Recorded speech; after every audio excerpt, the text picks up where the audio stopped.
ओम शांति। Good morning. Rajyoga meditation 7 day course में आप सभी का स्वागत है। आज चौथा दिन है, चौथा सत्र। पहले 3 सत्र में हमने देखा स्वयं का परिचय कि मैं ये शरीर नहीं, ये बॉडी नहीं, एक आत्मा हूँ। आत्मा का संपूर्ण परिचय हमने देखा। फिर हमने परमात्मा का संपूर्ण परिचय देखा। परमात्मा का नाम, उनका धाम। परमात्मा परम धाम निवासी है, जहाँ हम सभी मनुष्य आत्माएं भी उनके साथ वहीं रहते हैं और वहीं से पाठ बजाने के लिए इस सृष्टि पे आते हैं। फिर हमने देखा शिव और शंकर में अंतर। आज हम देखेंगे सृष्टि चक्र। चक्र मीन्स एक साइकिल। जैसे एक दिन और रात में परिवर्तित होता है, दिन रात में परिवर्तित होता है, रात फिर दिन में। जैसे एक साल की भी 4 अवस्थाएं हैं, ऋतुओं की अवस्थाएं। फिर हमारे जीवन की भी 4 अवस्थाएं हैं। एक दिन की 4 अवस्थाएं हैं, सुबह, दोपहर, शाम, फिर रात, फिर से सुबह। इस तरह 24 घंटे में इन 4 अवस्थाओं से गुजरकर एक दिन पूरा होता है। वैसे ही 4 ऋतुओं से गुजरकर 365 दिन का एक चक्र यानी एक साल पूरा होता है। 4 ऋतुएं हैं, ग्रीष्म, फिर बरसात, फिर शीतकाल और फिर वसंत। एक साल में ये चारों ऋतुएं आती हैं। ग्रीष्म, बरसात, शीतकाल, वसंत, फिर से ग्रीष्म। यहाँ एक चक्र पूरा होता है एक साल का। हमारा जीवन भी 4 अवस्थाओं से गुजरता है। बचपन, किशोर अवस्था, युवा अवस्था और अंत में वृद्ध अवस्था। फिर मृत्यु और फिर एक नया जन्म, फिर से बचपन। तो इस तरह 4 अवस्थाओं से गुजरते हैं हम। वैसे ही ये सृष्टि चक्र भी 4 अवस्थाओं से गुजरता है। वो 4 अवस्थाएं हैं 4 युग: सतयुग, त्रेता, द्वापर और कलयुग।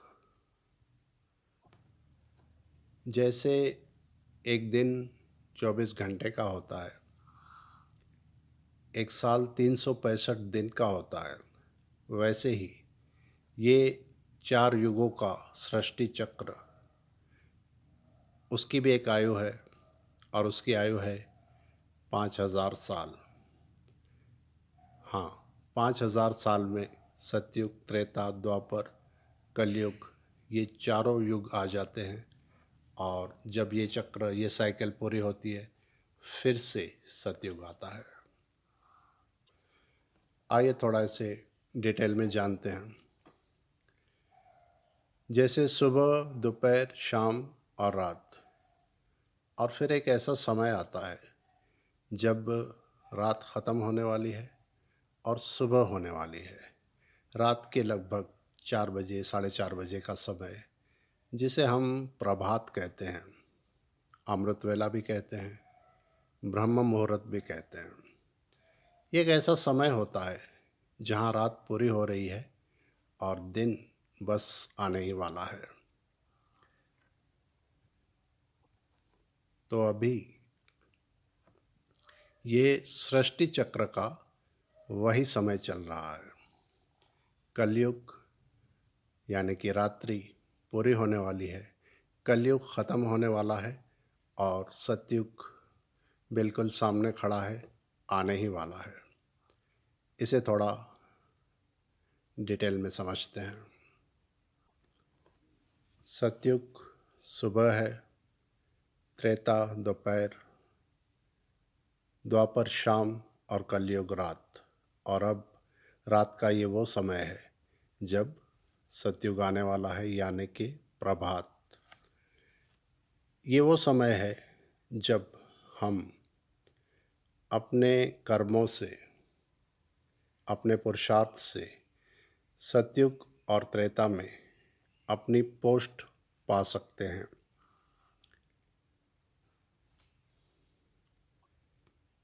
हम सतयुग में आ सकते हैं। 5000 साल के ये साइकिल इसी तरह से चलती है। चारों युगों के बाद सतयुग, त्रेता, द्वापर और कलयुग के बाद फिर से सतयुग।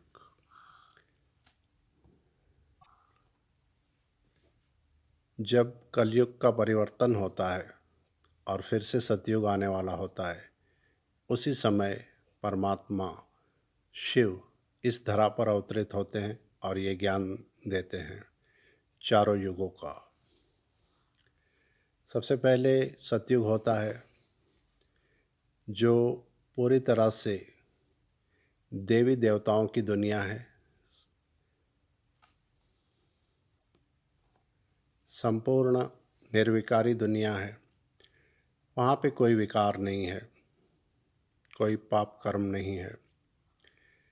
एक धर्म, एक भाषा, जिसे कहते हैं आदि सनातन देवी देवता धर्म। सतयुग के पहले प्रिंस हैं श्री कृष्ण। श्री कृष्ण का जब जन्म होता है, वहाँ से सतयुग का आरंभ होता है। वो एक राज्य घराने में जन्म लेते हैं और दूसरी तरफ श्री राधे, वो भी एक राज्य घराने में जन्म लेती हैं। जब वो बड़े होते हैं, उनका स्वयंवर होता है, तो वो लक्ष्मी नारायण बनते हैं और लक्ष्मी नारायण का राज्य सतयुग में होता है। हमने सुना ही है लक्ष्मी नारायण का राज्य। राम राजा, राम प्रजा, राम साहूकार, ये दरअसल सतयुग का गायन है, सतयुग का ही यादगार है। वहाँ पर हर आत्मा अपने दिव्य रूप में होती है, देवता रूप में होती है। वहाँ पर कोई विकर्म नहीं होता है। आत्मा पूरी तरह से 16 कला संपन्न होती है। हमने सुना है श्री कृष्ण की 16,108 रानियाँ थी। दरअसल वो श्री कृष्ण की रानियाँ नहीं थी, वो आत्माएं हैं जो सतयुग के आदि में आती हैं। यहाँ पर इस कलयुग के अंत में अपना पुरुषार्थ, अपनी तपस्या से वहाँ से कल सतयुग आरंभ होता है। सतयुग की आदि में 9 लाख की जनसंख्या होती है।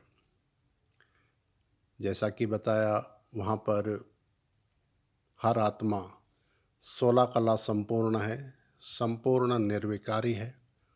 वहाँ पे काम, क्रोध, लोभ, मोह, अहंकार, विकार नाम की कोई चीज़ ही नहीं है। ना वहाँ पे कोई बीमारी है, ना डॉक्टर है, ना हॉस्पिटल है, ना पुलिस है, ना क्राइम है। पाप नाम की वहाँ चीज़ ही नहीं है। उसे कहते हैं संपूर्ण निर्विकारी दुनिया, आदि सनातन देवी देवता धर्म।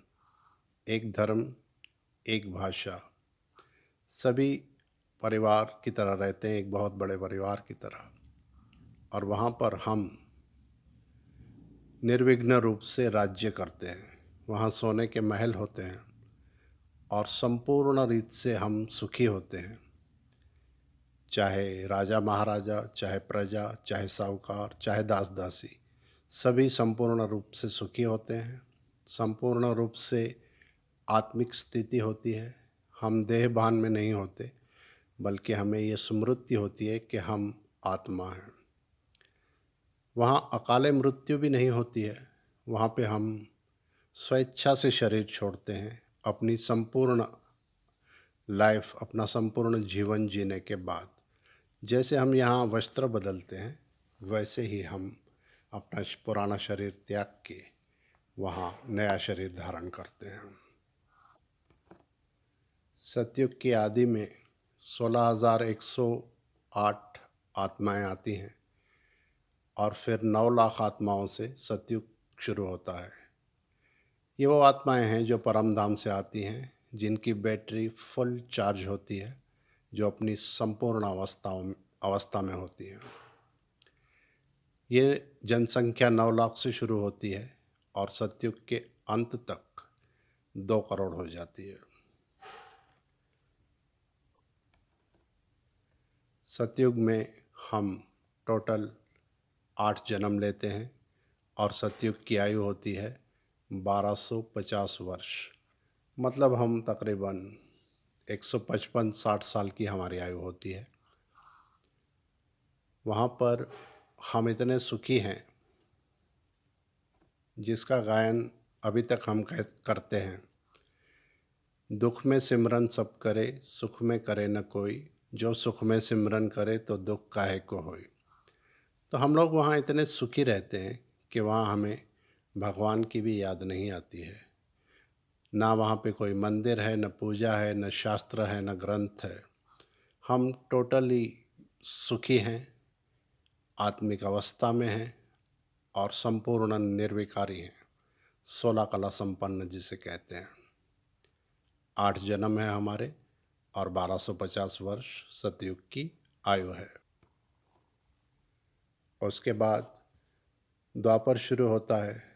द्वापर में वो 2 करोड़ देवी देवता फिर से जन्म लेते हैं, शरीर बदलते हैं। जो आत्मा एक बार परमधाम से आती है वो वापस परमधाम नहीं जाती, वो शरीर बदल के इसी सृष्टि पे पाठ बजाती है। त्रेता शुरू होता है 2 करोड़ की जनसंख्या से। त्रेता में भी हम सुखी हैं।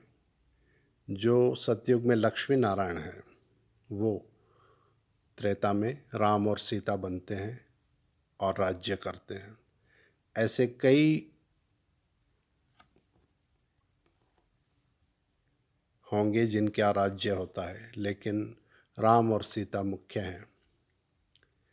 त्रेता में भी हम सुख से राज्य करते हैं और वहाँ भी हम संपूर्ण निर्विकारी रहते हैं। बस वहाँ पे हमारी 2 कलाएं कम हो जाती है। जहाँ पे हम सतयुग में 16 कला संपन्न होते हैं, वहाँ त्रेता में हम 14 कला संपन्न होते हैं। सिर्फ 2 कलाएं कम होती है, लेकिन सुख उतना ही है। निर्विकारी दुनिया है, सब कुछ वही रिपीट होता है सतयुग वाला त्रेता में। वहाँ भी हम संपूर्ण सुखी हैं। त्रेता की आयु है 1250 वर्ष और वहाँ पे हम 12 जन्म लेते हैं। वहाँ पे भी हम परमात्मा को याद नहीं करते क्योंकि हम सुखी हैं। वो भी देवी देवताओं का ही राज्य है। त्रेता 2 करोड़ से शुरू होकर त्रेतांत तक जनसंख्या हो जाती है 33 करोड़, जिसका गायन हमने सुना है। 33 करोड़ देवी देवता, वो कोई और नहीं बल्कि वो हम ही हैं।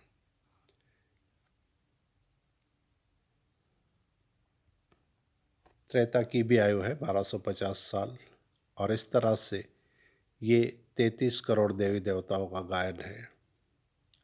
त्रेता लास्ट तक एक भाषा, एक राज्य, संपूर्ण निर्विकारी दुनिया जिसका नाम है आदि सनातन देवी देवता धर्म, एक ही धर्म है। त्रेता के बाद द्वापर युग आता है। द्वापर युग में हम साधारण मनुष्य बन जाते हैं। देवी देवताओं का अपने संस्कारों को भूलकर हम साधारण इंसान बनते हैं। यहाँ पे 14 से कलाएं कम होकर हमारी 8 कलाएं रह जाती हैं और यहाँ पर बाकी मनुष्य आत्माएं भी परमधाम से आना शुरू हो जाती हैं।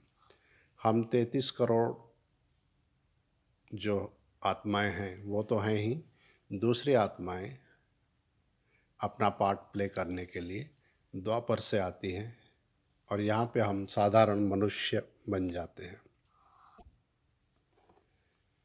यहाँ से विकर्म शुरू होते हैं, पाप शुरू होता है, क्योंकि आत्मा की बैटरी डिस्चार्ज हो जाती है और हम स्वयं को भूल जाते हैं। तो यहाँ पर सबसे पहला मंदिर बनता है शिव का, क्योंकि आत्मा में थोड़ी बहुत याद है जो कृष्ण की आत्मा है, जो त्रेता में राम बनते हैं और जो नारायण बनते हैं, वही द्वापर में राजा विक्रमादित्य बनते हैं और वो शिव का पहला मंदिर बनाते हैं।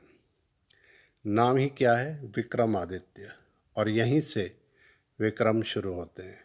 हम कहते भी हैं ना, विक्रम संवत 2020 अभी चल रहा है।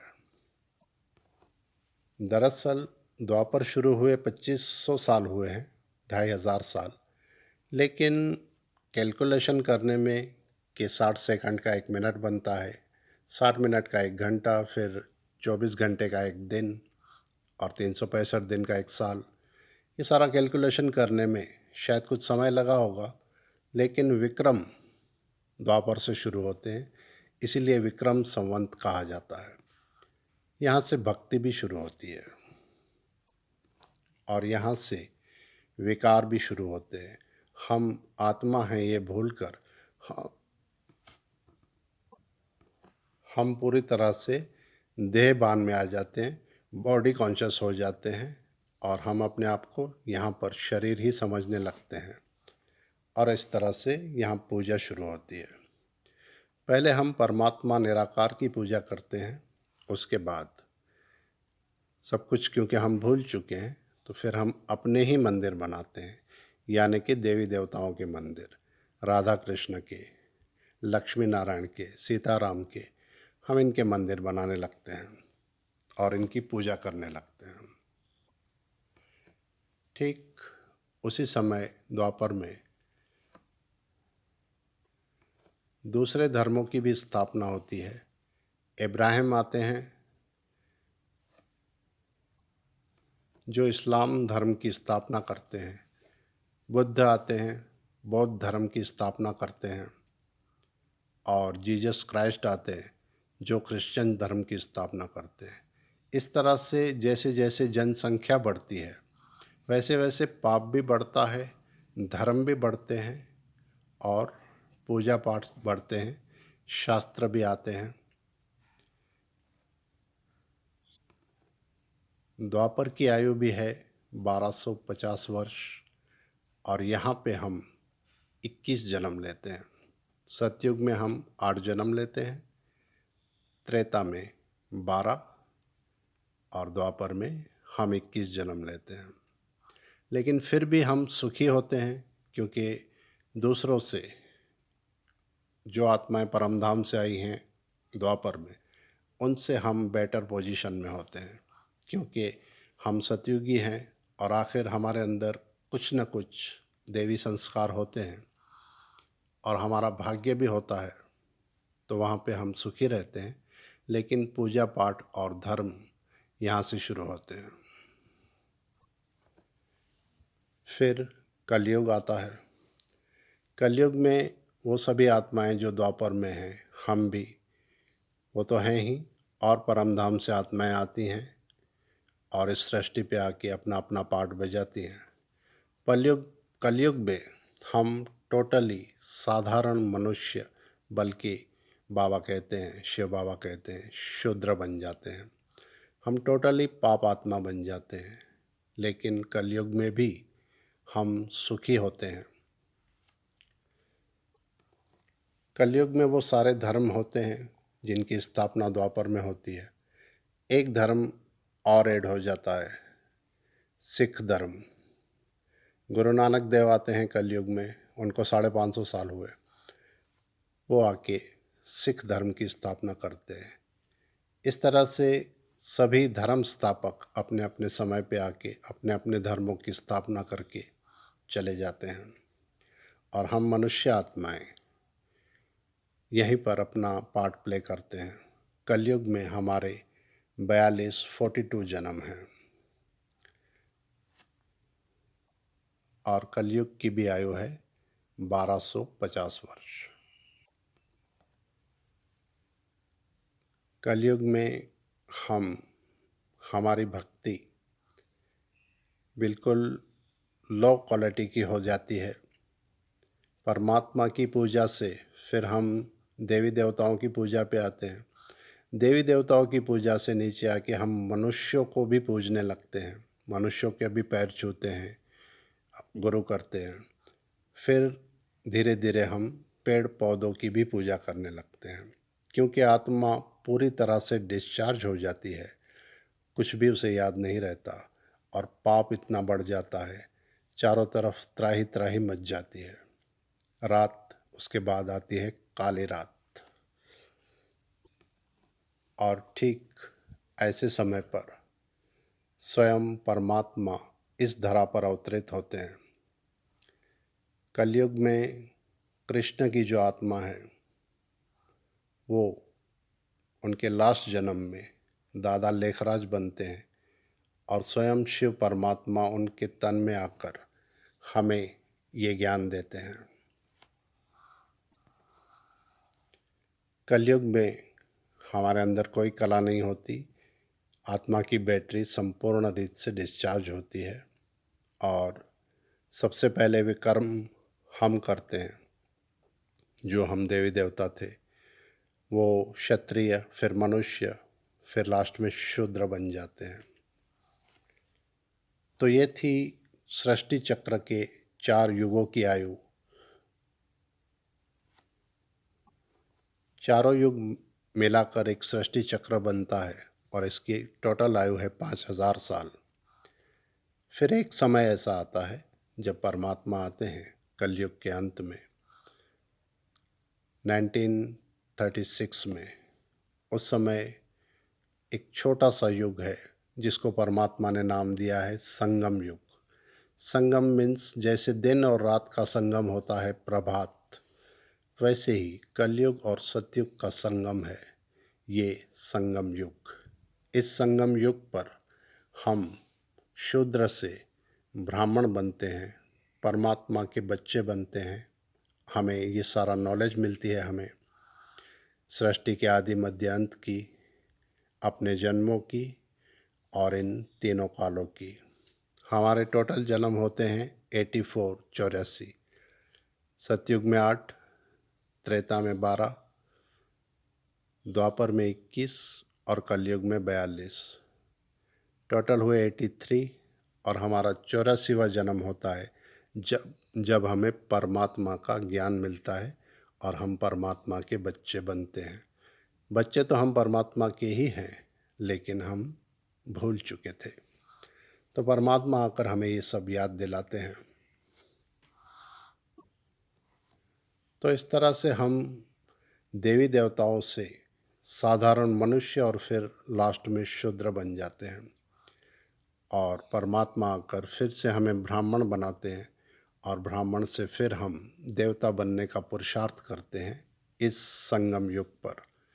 इस संगम युग की टोटल आयु शिव बाबा ने 100 साल बताई है। 1936 से अगर हम कैलकुलेशन करें तो 2012 चल रहा है, 2020 चल रहा है, तो 84 ईयर हो गए। बचे 15-16 साल। इन 15-16 सालों में इस कलयुग का महाविनाश होकर सतयुग आएगा, सतयुग की स्थापना होगी और हम सभी मनुष्य आत्माएं अब इस कलयुग के अंत में विनाश होने के बाद अपने परम धाम वापस जाएंगे। परमात्मा हर आत्मा को, सभी मनुष्य आत्माओं को साथ ले जाएंगे और फिर से ये एक सृष्टि चक्र पूरा होगा, ये साइकिल पूरी होगी और फिर से सतयुग आएगा और उस सतयुग में हम फिर से पाठ बजाने के लिए देवी देवता बनकर आएंगे अपनी तपस्या, अपने पुरुषार्थ के आधार से। आज 700 करोड़ से भी ज़्यादा मनुष्य आत्माएं हैं लेकिन उनमें से सिर्फ 2 करोड़ आत्माएं सतयुग के 1250 वर्ष में आएंगी। उसमें भी सतयुग की आदि में 9 लाख, उसमें भी सबसे पहले 16,108। तो ये सब हमारे कर्मों के आधार से, हमारे अभी की हुई तपस्या के आधार से तय होगा। तो ये था सृष्टि चक्र। कल हम चर्चा करेंगे उन अष्ट शक्तियों की जो हर आत्मा के अंदर है। वो 8 शक्तियाँ कौन सी है जो परमात्मा ने बताया है। कल हम उस अष्ट शक्तियों पे चर्चा करेंगे। आज इतना ही। ओम शांति।